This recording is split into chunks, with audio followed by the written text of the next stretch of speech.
कि गाय हमारी माता है, हमने इनको देखभाल करना है, इनका सेवा करना है। असल में वो हड्डियों की ढांचा बन के वहाँ सूख सूख के मरते हैं। ना पानी मिलता है, ना चारा मिलता है, ना सफाई होती है। और इसे कुत्तों को रखना है कहीं एक शेल्टर में, इसका खर्चा है 2500 एक माह का एक कुत्ते का। एक हवा में उन्होंने फिगर निकाला है 10 लाख कुत्ते। अगर 10 लाख कुत्ते हैं, आप मल्टीप्लाई करो 2500 से, 250 करोड़ हर महीने। इन नमस्कार, मैं दीपक सिंह सरोची। आज मैं जहाँ पर हूँ, माहौल देखकर आपको समझ में आ ही गया होगा कि मैं कौन से मुद्दे पे बात करने जा रहा हूँ। और आज की बातचीत इसलिए भी ज़रूरी है क्योंकि कुत्तों के लेकर कई तरह की बातें तो चल रही, लेकिन आंकड़ों को लेकर कोई बातचीत नहीं हो रही है। हमारे साथ बातचीत करने के लिए हैं अंबिका शुक्ला जी, जो कि पीएफए की मेंबर हैं। पीएफए जो पूर्व केंद्रीय मंत्री मेनका गांधी ने शुरुआत की थी जी। और एनिमल राइट्स को लेकर लगातार सक्रिय रही हैं। बहुत शुक्रिया हमारे साथ जुड़ने के लिए।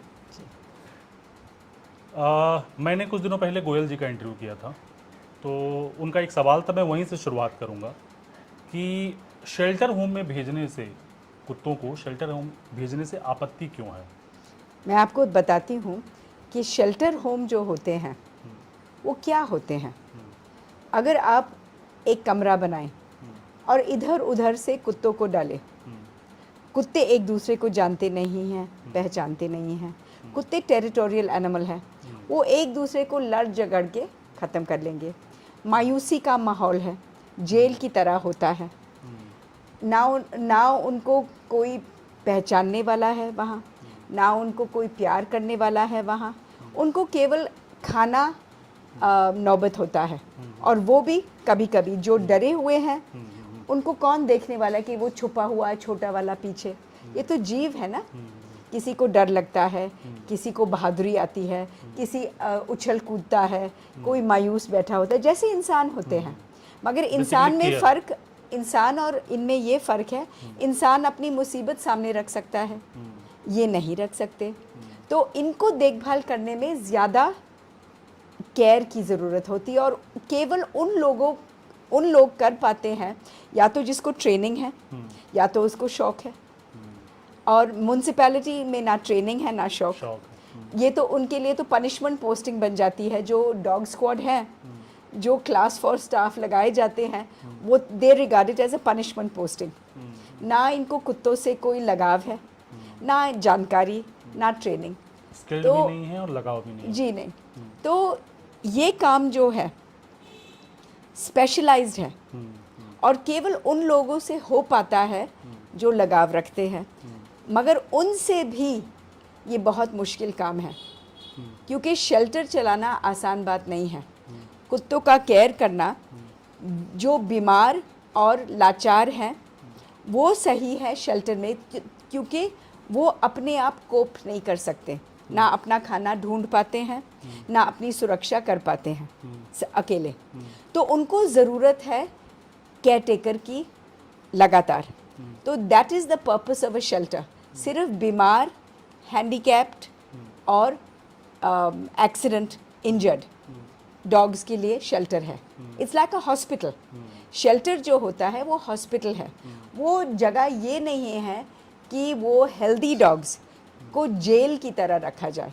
कुत्तों का तो कोई कसूर नहीं है, ना वो क्रिमिनल है, ना उनने कोई अपराध किया है। तो to take healthy dogs and to lock them up in an artificial space is cruel, because it, एक तो उनका आज़ादी, एक तो उनकी आज़ादी हम छीन रहे हैं, दूसरा हम उनको अपनी फेमिलियर टेरिटरी से निकाल रहे हैं, उनके होम फेमिलियर, तीसरा हम उनको उन लोगों से छीन रहे हैं जो उनको सड़कों पे केयर करते हैं। बहुत सारे वासी हैं जो कुत्तों को सड़क पे उनको खाना भी प्राप्त करवा देते हैं, उनको ट्रीटमेंट भी अगर ज़रूरत पड़ते हैं उसका देखभाल भी करते हैं, और प्यार भी करते हैं। और वो कुत्ते उस प्यार के भरोसे, उस खाने के भरोसे खुशी का जीवन बिताते हैं। और साथ साथ में सबसे अच्छी बात है कि जो उनको खाना देते हैं ये फीडर्स, ये उनकी नसबंदी और टीकाकरण का भी जिम्मेवारी लेते हैं। तो सलूशन आपके पास है, मौजूद है। शेल्टर्स की ज़रूरत ही नहीं है। आप शेल्टर्स का कॉस्ट देखिए, है ना। मैं यही पूछने वाला जी। था कि अगर मान लेते हैं थोड़ी देर के लिए शेल्टर होम में भेज देते हैं, तो कितने दिल्ली में कुत्ते होंगे, दिल्ली एनसीआर में, उनके लिए कितने शेल्टर होम की ज़रूरत है, उसके लिए बजट एलोकेशन सिर्फ शेल्टर होम बनाने के लिए, उनके खाना खाने के लिए, अगर वो बीमार होते हैं तो उसके इलाज के लिए, अगर आप इस पे बात कर सके थोड़ा डिटेल में। जी, अजीब बात ये है कि सब बोल रहे हैं इतना गंभीर इशू है, इतना बड़ा प्रॉब्लम है, इतना ये है, इतना वो है। सच में अगर इतना ही गंभीर प्रॉब्लम होता तो क्या इस पे कोई होमवर्क नहीं किया जाता? जब हमारे पास कोविड आया था, हमारे वैज्ञानिक, हमारे डॉक्टर, हमारी सरकार ने इतने लगन से और इतनी मेहनत से और इतनी अकल से इसका सलूशन, इसका समाधान ढूंढने की कोशिश की है। वैक्सीन प्रोड्यूस किए गए, किस तरीके से लोगों को वैक्सीन पहुंचाए गए, आईटी का इस्तेमाल किया गया और हमने बहुत तरीके और सिस्टम से काम किया, है ना। और ये प्रॉब्लम पूरे दुनिया में आया था और पूरी दुनिया ने लगकर इसका सलूशन निकाला। टाइम लगा मगर सलूशन निकल आया। यहाँ पर अगर हम बोल रहे हैं कि हम इतने पीड़ित हैं, हम ये बाहर घरों से निकल नहीं सकते, मुझे तो नहीं लगता ऐसा कोई बात है। सभी घरों से निकलते हैं। आप देखिए, सब दफ्तर भरे हुए हैं, सब स्कूल भरे हुए हैं, सब पार्क्स भरे हुए हैं, सब मार्केट प्लेसेस भरे हुए हैं, सब कुछ भरा हुआ है, सब खाने पीने की दुकान भरे हुए, रेस्टोरेंट्स भरे हुए हैं। तो कहाँ पे ये डेंजर है नहीं, कहाँ पे ये पीड़ा महसूस हो रही है लोगों के मन में? ज़्यादातर नॉट ऑन ग्राउंड, मगर लोगों के मन में भय पैदा करने की बहुत कोशिश हो रही है। क्रिएट किया गया। बिल्कुल कोशिश हो रही है और लगातार ये 2 साल से चल रहा है कि लोगों के मन में डरावने फ़ोटोएं दिखाई जा रहे हैं, रिपीट फुटेज। कहीं एक हादसा होता है कश्मीर में, कन्याकुमारी तक लगातार वो रील खेली जाती है दोबारा, और साथ में सब लोगों को बोलते हैं कि यहाँ पे ये हुआ है, कल आपके साथ होगा। अरे ट्रैफिक एक्सीडेंट्स रोज़ होते हैं, क्या हम बोलते हैं इस तरीके से कि यहाँ पे ट्रैफिक एक्सीडेंट कल आपके साथ हो, गाड़ी में मत जाओ, गाड़ी में मत बैठो, गाड़ी को मत चलाओ, गाड़ी को मत आने दो, जाने दो? नहीं, बेसिकली कि सॉल्यूशन ढूंढे बजाय कि हम कहें कि बीमारी कोई ख़त्म कर नहीं। और 2 से 1 तो नहीं, मैं बोल रही हूँ कि अगर सच में ऐसी गंभीर प्रॉब्लम होती तो क्या होमवर्क नहीं किया जाता? यहाँ पर बेसिक भी इंफॉर्मेशन नहीं लिया गया है। आंकड़े किसको मालूम है कि कितने कुत्ते हैं? अगर हम ये बेसिक इंफॉर्मेशन 1.73 आई गेस पूरे इंडिया में WHO। नहीं, हाँ, किसी ने नहीं ये आंकड़े लिए हैं, कोई सेंसस हुई ही नहीं है। 1.4 करोड़। मैं मेनका भाई जी का साहब, एक आर्टिकल है एनडीटी में। ये कोई भी बोले अच्छा, सेंसस कहाँ हुआ है? कोई जानकारी से सेंसस नहीं हुआ है। दिल्ली एनसीआर को लेकर भी कोई आंकड़ा बिल्कुल नहीं। कोई आंकड़े नहीं है, किसी ने गिनती नहीं की है। और गिनती करें तो कैसे करें? अगर एमसीडी कोशिश करे, मानो गिनती करने की, यहाँ पर वो जाए इस गली में, उन्होंने देखा एक काला कुत्ता, एक सफ़ेद कुत्ता, उन्होंने गिन लिया 2 कुत्ते इस गली में। अब अगली गली में जाए, अब कुत्ते को तो नहीं मालूम, टैगिंग भी नहीं वो होती? ही नहीं, कुछ नहीं होता। तो वो कुत्ते उस गली में भाग जाते हैं, तो फिर दोबारा बोलते हैं कि काला कुत्ता, सफ़ेद कुत्ता। कुत्ते को तो नहीं मालूम सेंसस हो रही है, ना ये पहचान पाते कि कौन सा काला कुत्ता है, कौन सा उनके लिए तो 2 कुत्ते हैं। मगर कौन पहचानता है? कौन? फीडर्स पहचानते हैं, जो उन कुत्तों को खाना देते हैं, देखभाल करते हैं। उनको तो हर कुत्ते हर गली में मालूम है, हमारी गली में इतने कुत्ते हैं, वो ये जानकारी रखते हैं। तो अगर आपको सच में सेंसस करना है ईमानदारी के साथ, ये नहीं कि हवा में कुछ भी बोलना है एज अ फॉर्मेलिटी, अगर आपको सच में प्रॉब्लम का हल जड़ पे आना है तो आप शुरू करें सेंसस के साथ। सेंसस में क्या करिए, आप जो भी मिनिस्ट्री इन्वॉल्व है या जो भी एजेंसी इन्वॉल्व है, वो इश्तिहार निकाले, शहरी विकास मंत्रालय इश्तिहार निकाले कि यदि आप किसी भी जगह दिल्ली एनसीआर में कुत्तों का देखभाल कर रहे हैं, हमारे पास अपनी जानकारी भेजिए, रजिस्टर करिए और इंसेंटिव दे दीजिए थोड़ा सा, 1 बैग फूड का। ये खाने का जो बैग फूड है, जो भी फीडर हमारे साथ रजिस्टर हो जाता है उनको 1 बैग फूड मिल जाएगा कुत्तों का खाने का, बहुत सारे आपको फीडर्स मिल जाएंगे, आपके पास डेटा भी उपलब्ध हो जाएगा। अब उन फीडर्स को लेकर आप बोलो कि हमको ये जानकारी चाहिए आपसे कि आप कितने कुत्ते फीड करते अपने गली में। ऐसे आप मैप आउट करेंगे, जहाँ पे आपको होल्स मिले, जैसे हमको 3 गली में के फीडर्स मिल गए, यहाँ चौथे गली में किसी ने नाम नहीं दिया, दोबारा पता करें, फीडर्स को ही लगाए उस काम में कि ये चौथे गली में कोई नहीं है, क्या आप जाकर पता कर सकते हैं। यू कैन मैप आउट, जैसे गूगल मैप्स ने कैसे शुरू किया, ऐसे ही तो शुरू किया ना, गली गली में जाकर रास्ते देखे, मैप आउट किया है क्या ये। It was not overnight but they achieve their target. मगर मैम आप जो कह रही हैं अच्छा है, लेकिन जिस देश में गरीब इंसानों की ठीक से कैलकुलेशन नहीं हो पा रही है, उनके लिए योजना कैसे ले जाए, क्योंकि आपके पास नंबर्स नहीं हैं, आपको एक्चुअल डेटा नहीं पता है कि उनको कितने पैसे की ज़रूरत, उनकी रोज़ाना की कमाई कितनी, हम एक मोटा मोटा डेटा बना, मगर आपको लगता है जानवरों के लिए इतने संवेदनशील हो पाएंगे ये जो है ये डेटा उपलब्ध होता है। ये नहीं है कि कोई योजना बनी है जहाँ डेटा नहीं है। डेटा हर चीज़ पे है। अगर आपको सरकार का काम कुछ मालूम है, डेटा तो इज़ द बिगिनिंग। नहीं, मगर डेटा किस तरह से बनाते हैं ये भी नहीं तो सवाल। नहीं, देयर इज़ अ डेटा। अब जो आधार कार्ड जो आ गई है, that has given us more और less all the details we need. इससे हमको अब देखो, पुलिस भी हर गाड़ी का डेटा ही लेकर तो चल रही है।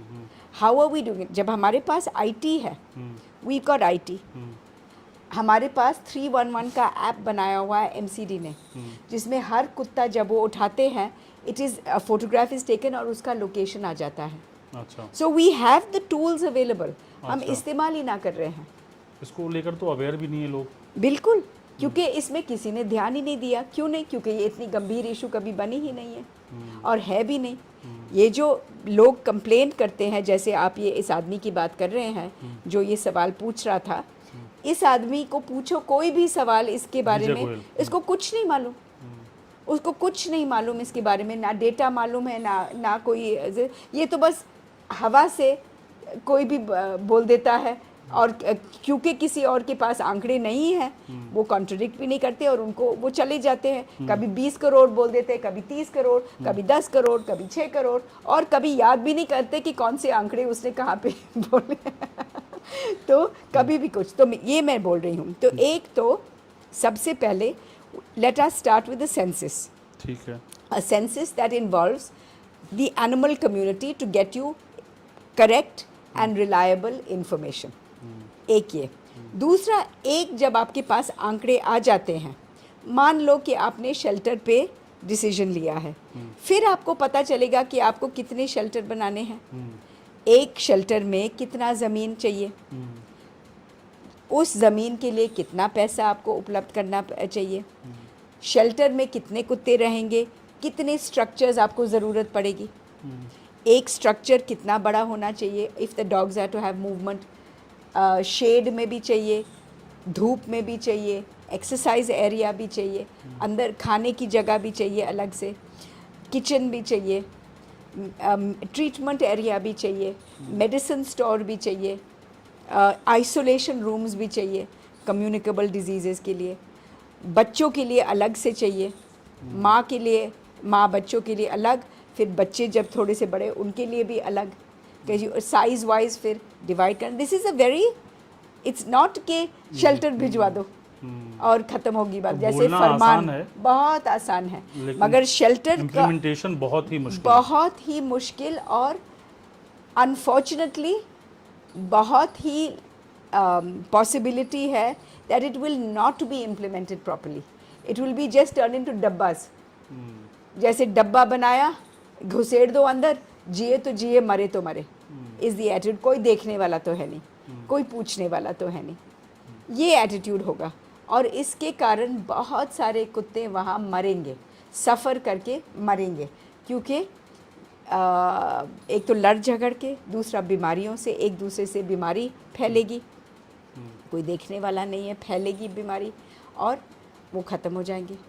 ना ट्रीटमेंट होगा, ना मेडिसिन उपलब्ध होंगे, ना डॉक्टर्स होंगे, ना केयर टेकर्स होंगे, तो it is a recipe for disaster. ये कंसंट्रेशन कैंप्स बेसिकली बनेंगे। आपने हाल फिलहाल में कई सारे मध्य प्रदेश राजस्थान के विजुअल्स देखे होंगे जिसमें गौशाला में खाना नहीं मिलने की वजह से गायें जो गाय हैं मर रही हैं, मर रही हैं। उनकी हड्डियां निकली हुई, जबकि सूखी गाय को हुई, लेकर हम बहुत बिल्कुल बोलते राजनीतिक रूप हैं, से बहुत संवेदनशील बहुत हैं। संवेदनशील, मुंह से बोली बोलते हैं, लिप सर्विस तो हम बहुत अच्छे से बोल देते हैं कि गाय हमारी माता है, हमने इनको देखभाल करना है, इनका सेवा करना है। असल में वो हड्डियों की ढांचा बन के वहाँ सूख सूख के मरते हैं। ना पानी मिलता है, ना चारा मिलता है, ना सफाई होती है। और गाय तो एक स्लो मूविंग जानवर है। कुत्तों को रखना इससे डबल मुश्किल, क्योंकि कुत्तों के लिए तो एक्सरसाइज स्पेसेस, मूवमेंट चाहिए, सेपरेशन। ये और ये काटते भी हैं एक दूसरे को। गाय तो काटती नहीं है एक दूसरे को, एक दूसरे में भिड़ते नहीं है। बैल बेशक भिड़ सकते हैं, बुल्स जो होते हैं, मगर गाय एक दूसरे में भिड़ती नहीं है, कम। मगर कुत्ते तो भिड़ते हैं एक दूसरे से। तो आपको